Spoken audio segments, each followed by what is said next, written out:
All right, a very good morning, well, good afternoon to all of you. Sunsilk World Cup Cricket Hangama mein khushamdeed. It is presented by Panther Tires, powered by Sparks smartphones, shine with Sparks, and Zameen.com. Har pata hame pata hai. Let's say hello to the partners in crime, the legends, Abdul Rauf Saab, and of course, the legend Salim Malik Saab. Malik Saab, अस्सलाम वालेकुम। कैसे मलिक साहब? अच्छे नहीं अच्छे नहीं है? Why? क्या हुआ? कल तो सेमीफाइनल में नहीं आए तो छोड़े ना सेमीफाइनल में, मतलब मैं तो बता रहा हूँ उसको अपने पॉडकास्ट के लिए रख लें, छोड़े ये सब। मैं तो मेरा तो दिल कुछ और था, छोड़े आप नई बातें करते हैं। हाँ ये बताएं, how is you, how is life? Good sir, very good. Cricket कैसी है? अपनी या नहीं अपनी ही बात कर रहा हूँ मैं, हमारी क्रिकेट की वेटरन चल रही है। वेटरन चल रही है। अभी तो वेटरन वर्ल्ड कप भी होने वाला है ना? हाँ, सलीम भाई जा रहे हैं इंडिया। आप जा रहे हैं इंडिया खेलने के लिए? इंशाल्लाह ताला। वैसे वो जो नहीं भी क्रिकेट खेले वो भी जा सकते हैं वेटरन वर्ल्ड कप में? हाँ, क्यों नहीं जा सकते? आपको तो मैंने इतनी ऑफरें करवाई हैं स्पॉन्सर। मैं आपके साथ स्पॉन्सर के बगैर नहीं जा सकता, मतलब नहीं, वो फिर इवन वेटरन भी नहीं जा सकता। आप फिर PSL खेलेंगे ना? अच्छा, PSL खेलूंगा, पहले PSL खेल के फिर वेटरन वर्ल्ड कप में जाऊंगा। बेहतर तो ये कुछ तो खेले, प्रैक्टिस हो जाएगी ना थोड़ी। यार अब ऐसी भी बात नहीं है, जब कुछ लोग बगैर खेले आ सकते हैं तो हम भी तो जा सकते हैं। ये तो है, बात खत्म है। इतनी क्रिकेट तो हमने भी खेली है। अब ये हम डर के भागने वाले में से तो नहीं, सवाल ही नहीं पैदा होता। मतलब क्या हो गया, ज्यादा ज्यादा बॉल लगी जाएगी ना, और तो क्या होना, भाग के डरने वालों में से सवाल ही नहीं पैदा होता। ऐसा है। वैसे मैं आपको बताऊं, आप टांग से थोड़ा सा हिलते हैं जब आपको ये रऊफ इस साइड पे बॉल करता है ना। हाँ। फिर आप छोड़ देते हैं उसको। नहीं, वो बिकॉज अगर मैं छोड़ इसलिए रहा हूँ, बिकॉज अगर मैं मारूंगा और बॉल जाएगी दोबारा, आप ही लोगों को कितनी तो बॉल है घुमा दी, दोबारा फिर बंदा जाएगा बाहर। आप लेग स्टंप पे अगर बॉल कर रहे हैं तो मैं क्या करूंगा? बाहर ट्रैफिक भी थी ना, नहीं लग सकती। To me I think it's not. नहीं, आपका अच्छा डिसीजन था।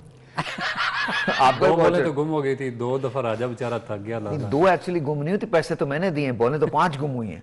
आपने याद, सलीम भाई कौन आप लोगों को इतना फोन करता है घर से? बेटा। और फिर तो उठा लीजिए, फिर तो नो प्रॉब्लम, आप उठा सकते हैं। लाइव शो को मसला नहीं, ले लें, बात कर लें, अच्छा लगेगा।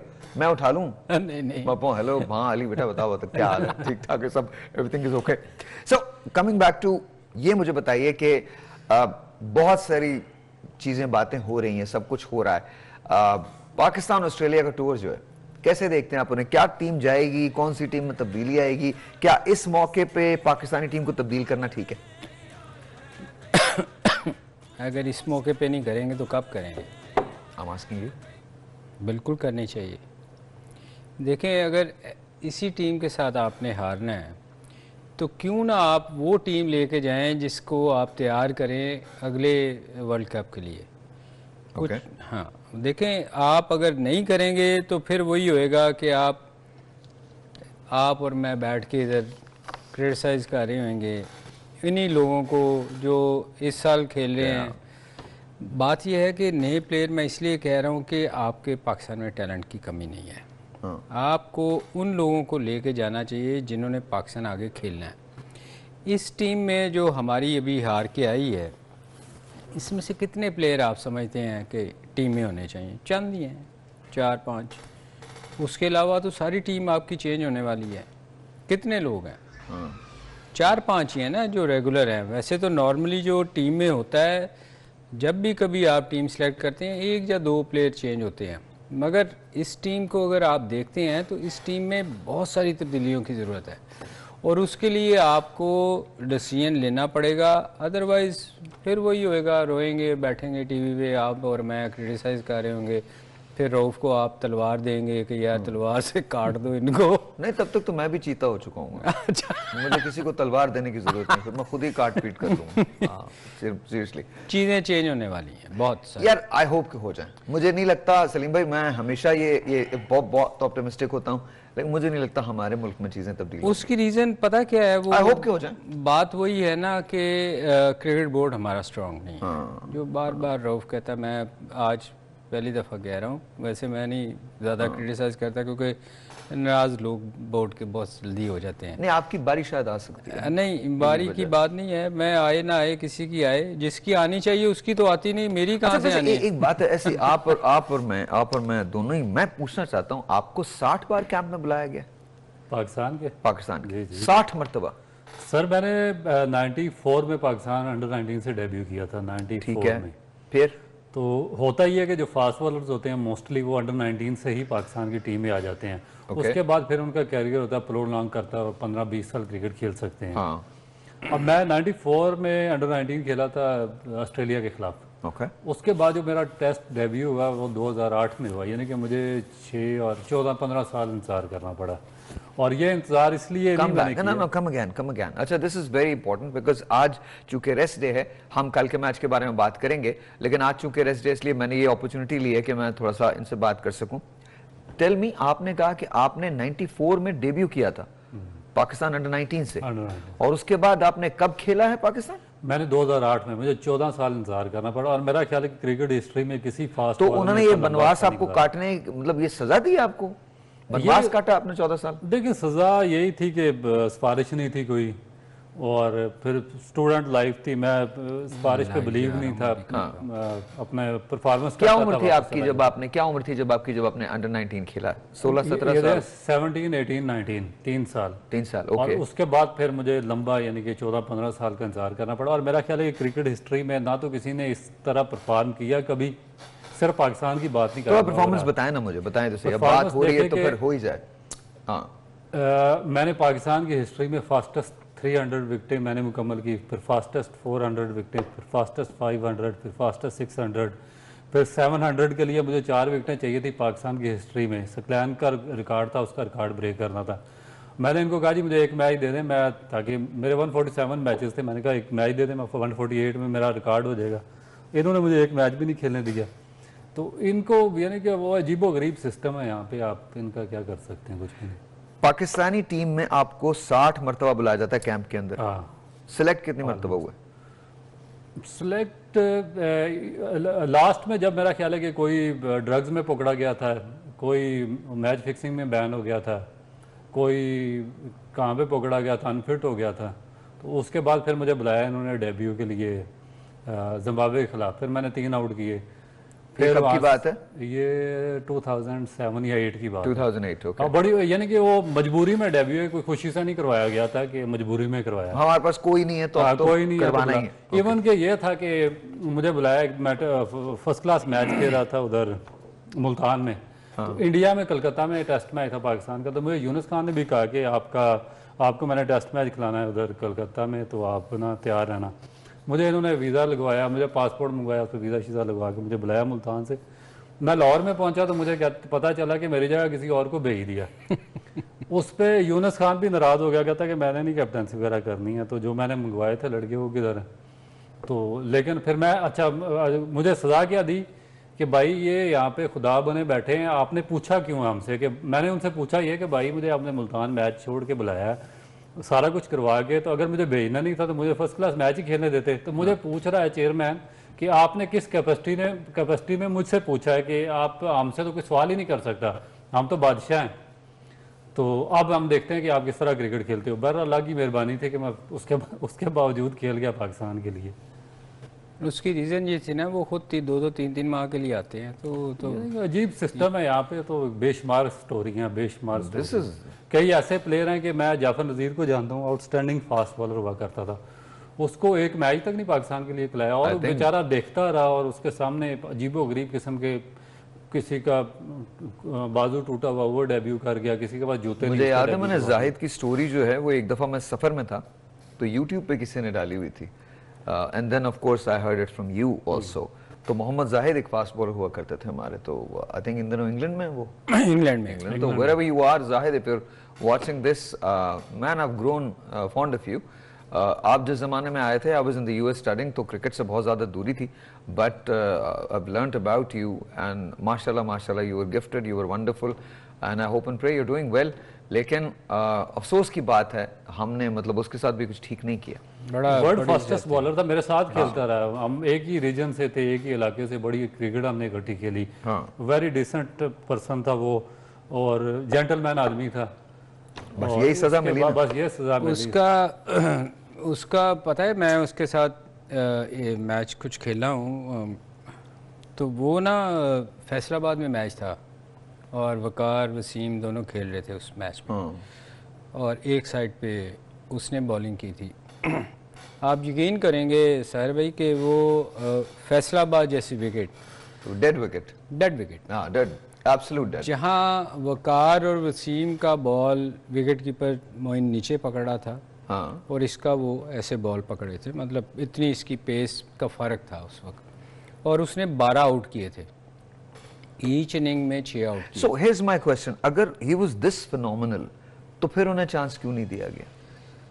सर चांस उसको मिला, उसके साथ हुआ ये कि कुछ लोगों ने वो होता है ना जो फियर कि यार ये आ गया तो फिर हमारा क्या होगा, ओ तो वो मुझे याद है कि हम लोग श्रीलंका के टूर पे थे, तो मैं उस दिन भी बताया था कि श्रीलंका में तो बंदा 12th में अनफिट हो जाता है, Okay. इतनी ह्यूमिडिटी होती Human, है बहुत है। कि भाग के आना पड़ता है, ऊपर से पता नहीं कहाँ से भाग के आप अंदर जाते हो, तो 3-4 दफ़ा के बाद 12th मैन चेंज करना पड़ता है कि वो 13वें वाले को कह रहा होता है कि यार तू इस दफ़ा पानी ले जा, मेरे से नहीं जाया जाना, मतलब इतनी गर्मी होती है। उसका स्टार्ट था बड़ा लंबा, ओके, वो स्क्रीन से भाग के आता था, क्योंकि वो एक कुछ बॉलर होते हैं जो रिदम से जितनी देर ना पकड़े ना वो करते नहीं, तो उसका स्टार्ट बड़ा लंबा था। तो अगर उसकी कोई भी कैप्टन होता, अगर मैं होता हाँ तो मैं उसको कभी 2 या 3 ओवर से ज़्यादा स्पेल करवाता ही नहीं। ओके, उसकी रीज़न ये कि वहाँ वो कर ही नहीं सकता ना, उसको आप उस वक्त लेके आते जब आपको विकेट की ज़रूरत है, Okay. या विकेट गिरी है तो आप उसको फर्स्ट चांस लेते कि यार ये 1 आध ओवर में शायद विकेट निकाल नया बैट्समैन आया, तो इसके अलावा उसको बॉलिंग नहीं करवाता वहाँ, क्योंकि वहाँ कर ही नहीं सकते आप, फास्ट बॉलर के लिए बड़ा मुश्किल है। दिस वाज इन कैंडी, नहीं कोलंबो जी, कोलंबो, ओके, वहाँ उस बेचारे से बड़े लंबे लंबे स्पेल करवाए गए। ओ तो वो जब कोई भी फास्ट बॉलर वहाँ जब आप 2 ओवर से तो उनकी ज़्यादा कमर का इशू हो गया था, कमर का issue. But here's my question, ठीक है कमर का इशू हो गया था, लेकिन आपको अपने प्लेयर्स के अंदर, मैं ब्रेक लेता हूं, लेकिन आपको अपने प्लेयर्स के अंदर इन्वेस्ट करना होता है। अगर कमर का इशू हो गया था तो उनकी सपोर्ट करनी चाहिए थी ना हमको। मैं एक ब्रेक लेता हूं, ब्रेक के बाद यही सवाल मैं आप दोनों से करूंगा, छोटा सा ब्रेक है जी। Good morning to you, I hope कि आप लोग अपनी चाय एंजॉय कर रहे होंगे। हम भी कुछ गाने भी निकाल के रखवाए हैं आज मैंने इन दोनों के लिए, एक तो गाना डेडिकेशन है सर की, तो हम आप मतलब सीरियसली, और एक ब्रेक लेते हैं, नहीं नया वाला नहीं, पुराना वाला ब्रेक लेते हैं जी, ब्रेक लेते हैं।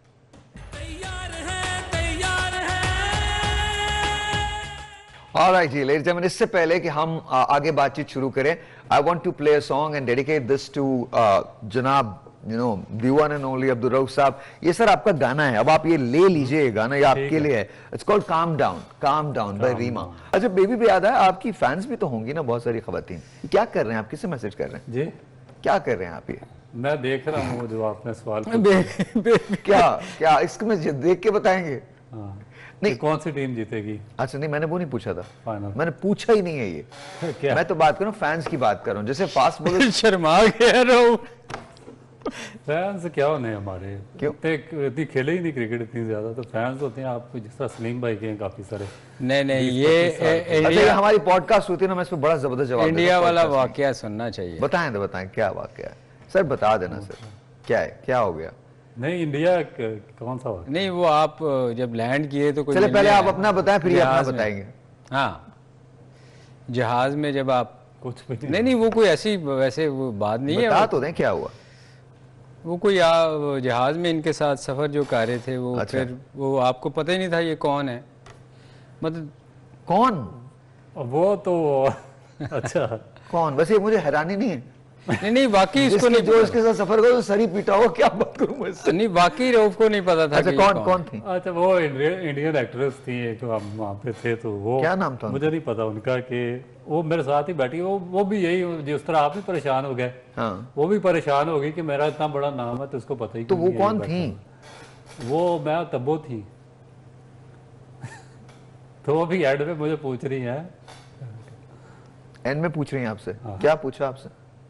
जानते ही नहीं हो। मैंने कहा मैं फिल्म देखते ही नहीं, मुझे क्या पता आप कौन है, सही है। इससे ज्यादा नहीं। नहीं वाकई रऊफ अच्छा को वैसे आप लोग फिल्म में देखते ही नहीं, वैसे नहीं देखते?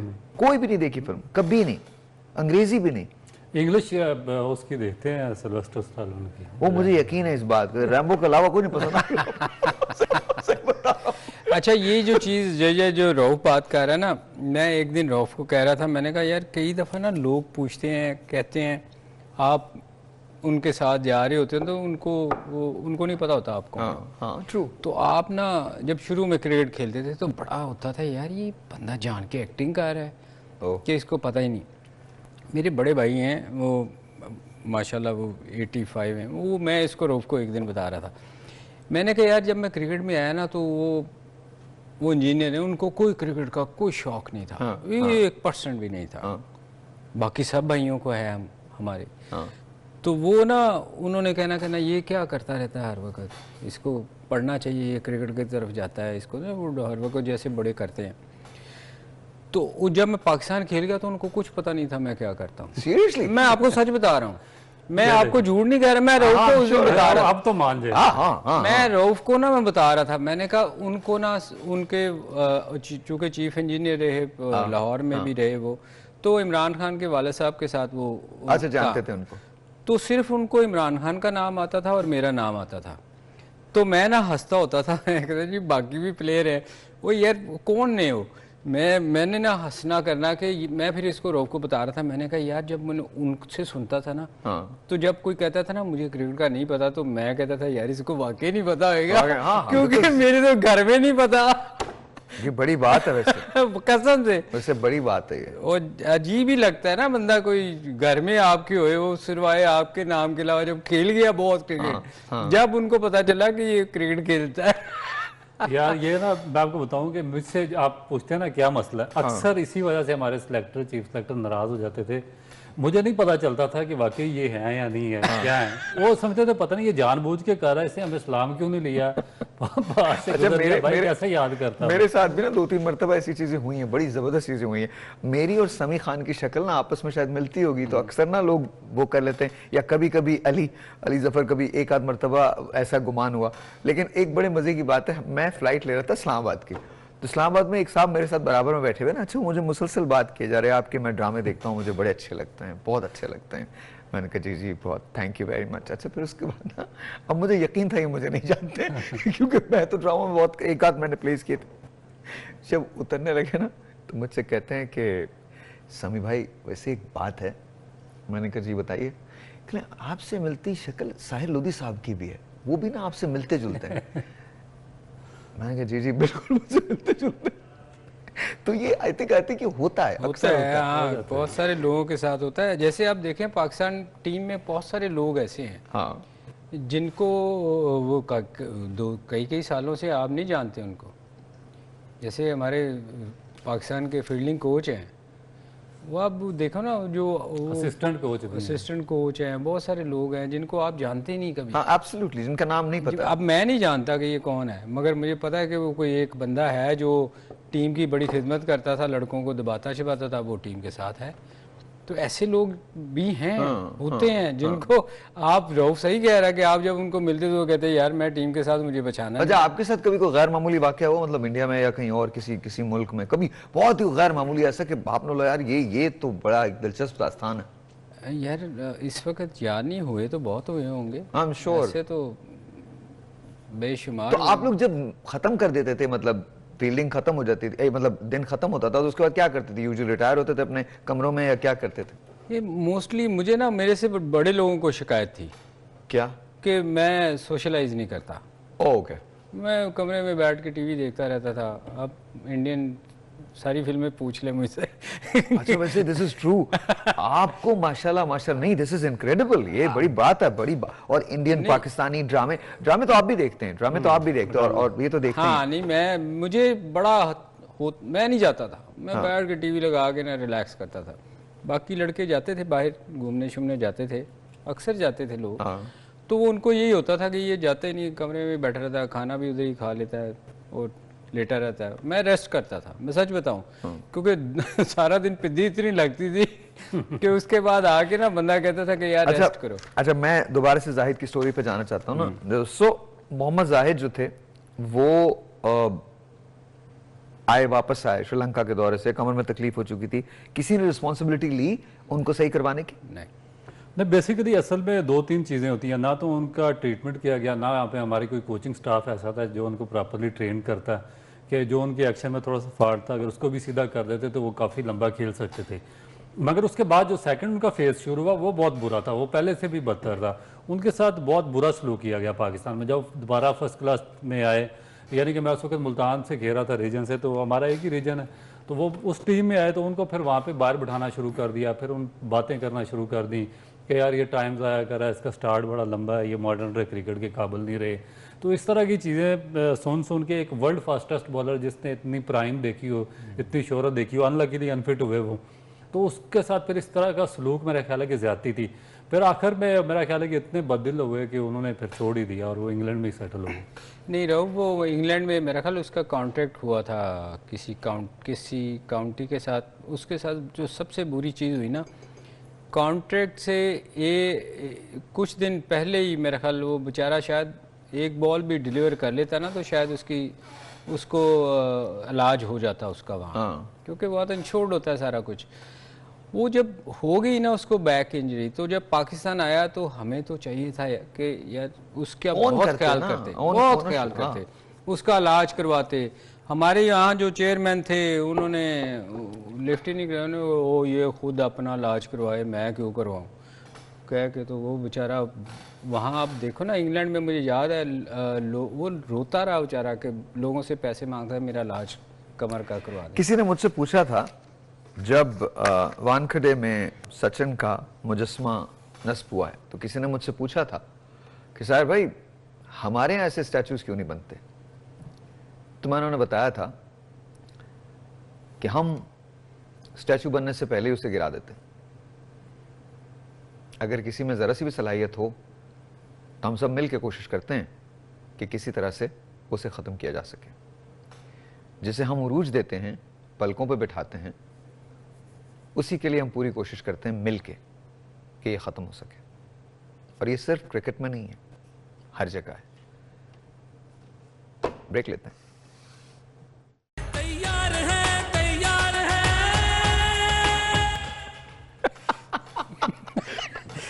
सलीम भाई ज्यादा देर तक संजीदा नहीं रह सकते, इन्हें शकीरा याद आ जाती है। नहीं अभी सुनना है वो वाला दूसरे वाला गाना। वो कौन सा वाला सुनना है? बताइए, आप बताइए। आप अभी कुछ कह रहे थे। मुझे तो गजलें पसंद है, मुझे असद भाई बहुत पसंद है। तो मैं असद भाई ने एक ट्रिब्यूट दिया मैडम नूरजहां को, तो वो लगाई है जो ना मिल सके वही बेवफा। इंतजार कीजिए, हम लोग कुछ नया करने जा रहे हैं, बहुत कुछ नया करने जा रहे हैं। एक ऐसा शो करने जा रहे हैं आपने भी कभी नहीं देखा होगा, ना देखेंगे। But coming back to cricket, let's talk about cricket. So ये सब तो हो गया, दास्तानें भी सुन ली, सब कुछ हो गया। सर इमर्जिंग टैलेंट पाकिस्तान में बहुत है, उसका क्या होगा? क्या अगर इसी तरह चलता रहा तो फिर तो मेरिट पे तो लोग नहीं आएंगे। नहीं आएंगे बहुत। देखें मैं आपको बताऊं, मैं बहुत खुशकिस्मत समझता हूं अपने आप को कि मैं उस टाइम भी बहुत सिफारिशें थी। हाँ। और मैं उसमें से निकल गया। वो अल्लाह नहीं निकालता है, बंदे के बस में तो होता नहीं है। मैं आपको बताऊं, जब मैं खेला ना अंडर 19, मैंने शायद पहले भी एक दफ़ा सुनाया था कि पाकिस्तान अंडर 19 की सिलेक्शन होनी थी, हमने इंडिया श्रीलंका जाना था। तो यूनिवर्सिटी ग्राउंड में मैच था, तो मुझे एज़ यूजुअल जो सिलेक्शन होने लगी तो मेरा नाम नहीं था उसमें, डाला ही नहीं उसने 11 में। तो वो हमारे मियाँ असलम थे, मुस्लिम मियाँ, तो अंपायर पाकिस्तान के भी थे। वो हालांकि आपस में बड़ी लगती थी क्लबों की, ओके। मगर उस वक़्त लोगों का ये था कि जो अच्छा है वो खेलना चाहिए। सही। उन्होंने लड़ के ना मेरा नाम किसी का कटवा के कि ये तुम ज्यादती कर रहे हो, इसको खिलाओ। वाओ। तो मैं खेल गया, लकीली खेला, वो खेला, पाकिस्तान मैंने स्कोर कर दिए। और जब सिलेक्शन होने लगी तो मैं आपको सच बता रहा हूँ कि मेरी 145 की एवरेज थी और जो सेकंड था उसकी 45 थी एवरेज थी। तो मैं डर रहा था कि पता नहीं मैं सिलेक्ट होऊंगा। हाँ मैं सही बता रहा हूँ आपको। आपकी 145 की एवरेज और दूसरे वाले की 45 की थी एवरेज। और मैं जब उसका 45 आपके 145 पे भारी था सर, वो सिफारिश कोई नहीं थी ना। ओके। सिफारिश कोई नहीं थी, चूँकि वो बैकग्राउंड कोई नहीं। हाँ हमारे यहाँ तो ऐसे ही होता है ना, जैसे उस दिन रोफ कह रहा था कि पाकिस्तान क्रिकेट बोर्ड में 250 वाले को प्रमोट नहीं कर रहे, जिसने 90 स्कोर किया हुआ उसकी वो रिले चला रहे हैं कि इसने बड़ा स्कोर कर दिया। तो वो होता तो यही है ना। तो वो मैं उसमें से निकल गया, अंडर 19 चले गए, खुशकिस्मती से लोगों के नज़रों में आ गए। ओके जब आप एक दफ़ा नज़रों में आते हैं फिर तो थोड़ा मुश्किल हो जाता है ना निकालना। फिर वो क्या हुआ, अल्लाह की तरफ से वो मियां जावेद भाई के खिलाफ बगावत रिवोल्ट हो गई, हुआ, 9 खिलाड़ियों हम बीच में घुस गए और स्कोर हो गया, हाँ। तो आगे सामने। अदरवाइज कहाँ मौका मिलता है लोगों को। ये देखें जो आप बात कर रहे हैं, लोगों को मौका नहीं मिलेगा अनलेस के वो सर्कल से जितनी देर लोग को ख़त्म नहीं करेंगे वो नया टैलेंट नहीं आएगा। अच्छा, रात को हम बात करेंगे इस पे तफसीलन, लेकिन इस वक्त मैं बात कर लेता हूँ जो पहला सेमीफाइनल होगा इंडिया न्यूजीलैंड के खिलाफ मुंबई में कल। Tell me what's the prediction. अच्छा, न्यूजीलैंड के खिलाफ कोई बहुत बड़ा स्कोर, बहुत कोई अच्छा उनका वो ओडीआई वो नहीं है। हाँ, इंडिया बहुत मुश्किल है इंडिया के लिए, और अगर कोई टफ टाइम दे सकता है इंडिया को इस पूरे वर्ल्ड कप में तो वो न्यूजीलैंड ही है। बेशक तो कल एक आसान मैच नहीं होगा इंडिया के लिए। नहीं, बड़ा सख्त मैच होगा। और मगर मुझे लगता है चूँकि इंडिया की टीम बहुत बेहतर खेल रही है, रॉफ इस चीज़ से एग्री नहीं करते, वो न्यूजीलैंड को कहते हैं। और मैं देखे जो 4 टीमें आई हैं वो बेहतर टीमें आई हैं, इसमें कोई शक नहीं। मगर जो इस टूर्नामेंट में जिसकी फॉर्म सबसे बेहतर जा रही है इंडिया, वो है इंडिया। मैं उस लिए कह रहा हूँ, उस हवाले से कह रहा हूँ कि इंडिया बहुत बेहतर खेल रही है वो हर डिपार्टमेंट में। आप देखो बॉलिंग। अच्छा, और दूसरी एक और बात है, ये जो अंसाम्बल है ना इंडिया का जो इस वक्त है, जिसके अंदर रोहित है, शुभमन है, विराट है, जडेजा है, शामी है, सिराज है, बुमराह है, राहुल है, ऐसा अंसाम्बल दोबारा नहीं बनना। बिकॉज ये 3-4 साल के बाद जब इनमें से कुछ खिलाड़ी खत्म होंगे ना, because Rohit and Virat are probably playing the last of the world cup of their career. I hope to see them play more, लेकिन मेरे ख्याल में to be on the safer side, I think ये शायद उन दोनों का लास्ट। विराट शायद एक और खेल लें, लेकिन रोहित का I think probably this would be the last world cup. तो ये जो जेल्ड एनर्जी है पूरी इंडिया की टीम की, तो वो एक बड़ी डिफरेंट एयर के अंदर है, बहुत डिफरेंट एयर के अंदर है, और वो their very dominant force. Am I right और रॉन्ग? देखिए, जो डिफरेंस क्रिएट किया हुआ इंडिया की, वो उनकी फास्ट बॉलिंग ने किया हुआ, क्योंकि जब आपकी फास्ट बॉलिंग बैटिंग को आप डिनाई नहीं कर सकते। बैटिंग तो उनकी ऑलरेडी स्ट्रांग थी ना, बैटिंग तो इंडिया की हमेशा से स्ट्रांग रही है। उनको जो डेफिशिएंसी थी वो लैक कर रहे थे बॉलिंग को। इस दफा उनका लकीली फायदा ये हुआ है कि उनको बॉलर्स बहुत अच्छे मिल गए हैं बैटिंग के साथ। बैटिंग तो देखा ना कि उनकी हर मैच में 350, 340, 300 रन कर रही है, मगर वो डिफेंड नहीं कर पा रहे थे अपनी बॉलिंग की वजह से। अब उनको टॉप क्लास बॉलर्स मिल गए, स्पेशली जैसे ही बुमराह इंजरी के बाद वापस आया वो एक्सेप्शनल हो चुका है। एशिया कप में उसकी परफॉर्मेंस देखे, पाकिस्तान के खिलाफ, फिर इंडिया के खिलाफ, वो लगता है कि जिस तरह इनमें आप बॉलें डालकर एक जगह पे फेंक रहे हैं, वो आउटस्टैंडिंग बॉलिंग कर रहा है। उसके बाद जो दूसरे हैं सिराज, उनका कॉन्फिडेंस लेवल बहुत ज़्यादा अप हुआ जब उन्होंने एशिया कप में श्रीलंका को आउट किया और 6 विकेटें ली फाइनल में उन्होंने। उसके बाद जो लास्ट मैच है उसमें फिर जो मेजर इंपैक्ट अभी शामी ने क्रिएट कर दिया। Shami has been unbelievable. 4 matches में उनके पास 18-19 विकेटें हैं। तो जो उनके स्पिनर था वो तो है ही आउटस्टैंडिंग, जडेजा है, उसके बाद कुलदीप यादव है। ये चीज़ जो है वो डिफरेंस है, मगर इसको काउंटर सिर्फ न्यूजीलैंड की टीम कर सकती है, क्योंकि फ्लैट पिचें अगर वो सर्वाइव कर गए शुरू वाले बुमराह और सिराज को, न्यूजीलैंड के बैट्समैन, तो इंडिया के लिए बहुत ज़्यादा वो हर्डल क्रिएट करेंगे वो। मगर जिस तरह बॉल मूव हो रहा है, वो बॉल उनका स्विंग कर रहा है, नया बॉल, मेरा ख्याल है वो कोई भी टीम होगी उसके लिए सर्वाइव करना। अच्छा, होम क्राउड का कितना एडवांटेज होगा? बहुत एडवांटेज, बहुत। देखें एक होम ग्राउंड का तो हमेशा से एडवांटेज रहता है ना। पूरी फोर्स आपको सपोर्ट कर रही होती है और लोग आपके साथ होते हैं, बहुत सारी चीज़ें आपके साथ होती हैं तो फिर एडवांटेज तो होता है ना, हर चीज़ का एडवांटेज होम ग्राउंड को तो है जो होम टीम है। अच्छा, इनके साथ ना जब ये बात करें तो एक नीचे ना वो हेडिंग्स भी चलानी चाहिए ना कि सलीम भाई के कोट एंड कोट इस बात का मतलब ये था, इसके अंदर ये चीज है, जो कहा है वो मत सुनिए, जो नहीं कह रहे हैं समझना भी चाहिए, आपको खुद भी थोड़ा सा। सर आपके साथ रह रहे कि मैं समझदार हो गया हूँ। ये आपके लिए मैं आपको बता भी देता हूँ बाद में। अच्छा, बताते हैं, ये तो बात है, ये तो बात है। अच्छा, लेकिन एक बात में देखें, इसलिए नहीं because he is here, again मैं बार बार एक बात कहता हूँ, और इसलिए नहीं because he is here, but these people are बहुत इफेक्टिव ब्रेन्स है क्रिकेट के। I hope and pray that board is listening. I hope Prime Minister Saab is listening. I hope President Saab is listening. I hope everyone else who matters, जो decision makers हैं, they're listening. इन दोनों को use कीजिए, Pakistan cricket के लिए बेहतर होगा। देखिए, हमें साइड करना चाहिए उन लोगों के साथ जो क्रिकेट की नॉलेज रखते हैं। मैं कोई भी प्रोग्राम आप जाके देख लीजिए, सलीम भाई की कोई भी प्रेडिक्शन उठा के देख लीजिए, it's up to the market, to the point है। रऊफ की कोई प्रेडिक्शन उठा के देख लें, आपको पता चल जाएगा मैं क्या बात कर रहा हूं। अगर हम इन लोगों को यूज नहीं करेंगे और अगर ये सिर्फ टेलीविजन के लिए रहे तो एक अच्छा प्रोग्राम तो देखने को मिलेगा, लेकिन पाकिस्तान 2 ब्रेन से महरूम रहेगा। पाकिस्तान को इनकी खिदमत चाहिए। अब दोनों ने ये 60 मरतबा कैंप में गए हैं। सलीम भाई ने बेशुमार बहुत बड़ी क्रिकेट खेली है पाकिस्तान के लिए। I think we should use them. मैं तो यकीन रखें, अगर पाकिस्तान में मेरिट को चांस नहीं मिला तो आइंदा आने वाले चंद सालों के बाद पाकिस्तान खुदा न करे ऐसा ना हो कि क्वालिफायर्स खेले, और वो बड़ा डैमेजिंग होगा हमारे लिए। मतलब तमाम स्पोर्ट्स खत्म हो चुके हैं, तमाम स्पोर्ट्स खत्म हो चुके हैं, ले दे के क्रिकेट रह गया है, उसका भी यही हाल है। मैं तो उस दिन उसकी स्टोरी जो नदीम, जो हमारे एथलीट हैं, जेवलिन थ्रो जो करते हैं, मैं तो, और आपको जब उन्होंने कॉमनवेल्थ में रिकॉर्ड कायम किया है, रात को 3 बजे बैठ के जाके हम लोग देख रहे थे, मैं था, लासी था, राजा था यार, हम दम बखुद थे हम। और जिस वक्त उसने वो थ्रो किया है, उसकी एक थ्रो नकारा हो गई थी, पीछे पड़ी थी, हमको डर लग रहा था कि पता नहीं क्या होगा। आप यकीन माने, पाकिस्तान की एक चीज में हमारी सांस अटकी हुई है। जब उसने थ्रो किया, हम तीनों उछलने लगे। और मैं मरीर कैंट में रहता हूं, तो और वहां हमारे यहाँ बहुत ज्यादा टेलीविजन, बहुत ज्यादा शोर गोल नहीं होता, लेकिन हम लोगों ने आवाज ऊंची ऊंची करके जो नारे लगाए, literally it was just beautiful. लेकिन उस आदमी की अगर आप स्टोरी सुने तो उस आदमी ने बड़ा सर्वाइव किया है, बहुत सर्वाइव किया है सर। वो बहुत बड़ी, वो मेरा ख्याल है कि एक इमोशनल स्टोरी है उसकी। आप देखेंगे जिसके साथ उसका कंपटीशन था, जो इंडियन थे जेवलिन थ्रो वाले। एक काम करते हैं, एक ब्रेक लेते हैं, रात को ये स्टोरी सुनाएंगे। रात को जब हम आगाज करेंगे ना, तो ये नदीम की स्टोरी के साथ आगाज करेंगे, जिसने आपको कॉमनवेल्थ में सोने का तमगा दिलाया था, उससे शुरू करेंगे। लेकिन अब इजाजत दीजिए, ठीक 11 बजे, तब तक के लिए खुदा हाफिज।